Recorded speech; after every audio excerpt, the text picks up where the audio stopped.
Hi అండి. ఈరోజు బంగాళదుంప టమాటా కర్రీ చేస్తున్నాను. ముందుగా స్టవ్ వెలిగించుకొని కళాయి పెట్టుకొని ఆయిల్ పోసుకుంటున్నాను.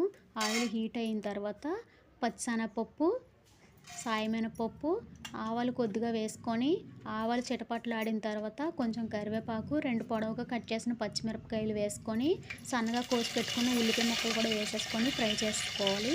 ఫ్రై అయిన తర్వాత అందులోకి చెంచాడు పసుపు, టేస్ట్కి తగినట్టుగా కల్లుప్పు వేసుకొని ఆనియన్స్ బ్రౌన్ కలర్ వచ్చేంత వరకు ఫ్రై చేసుకోవాలి.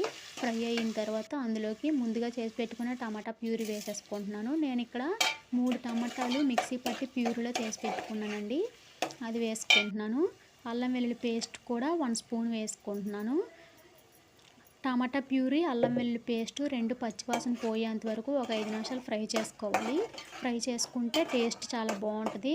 అలా చేయకుండా వెంటనే చేసేస్తే టేస్ట్ బాగోదు, కూర అంతా చెడిపోయిద్ది, పచ్చివాసన వచ్చిద్ది కూర అంతా. అందుకని ఒక 5 నిమిషాలు ఫ్రై చేసిన తర్వాత అందులోకి ముందుగా నేను బంగాళదుంప ముక్కలు వాటర్లో వేసుకున్నాను, కట్ చేసి ఉప్పు వాటర్లో. అవి ఇందులోకి వేసేసుకుంటున్నాను. వేసిన తర్వాత కలిపేసుకొని కారం వేసేసుకోవాలి, టేస్ట్కి తగినట్టుగా వేసుకొని మొత్తం కలిపేసుకొని మూత పెట్టుకొని ఒక 5 నిమిషాలు మగ్గించుకోవాలి. కారం కూడా పచ్చివాసన పోయేంత వరకు ఒక 5 నిమిషాలు మగ్గించుకొని అందులోకి కూరకు తగినట్టుగా వాటర్ పోసేసుకోవాలి. ఇప్పుడు వాటర్ పోసుకొని కూర అంతా దగ్గరికి అయ్యేంత వరకు ఉడికించుకోవాలి. ఉడికిన తర్వాత అందులోకి గరం మసాలా కొద్దిగా వేసుకొని దించే ముందు కొత్తిమీర వేసుకొని తీసుకుంటే కూర అయిపోయిద్ది.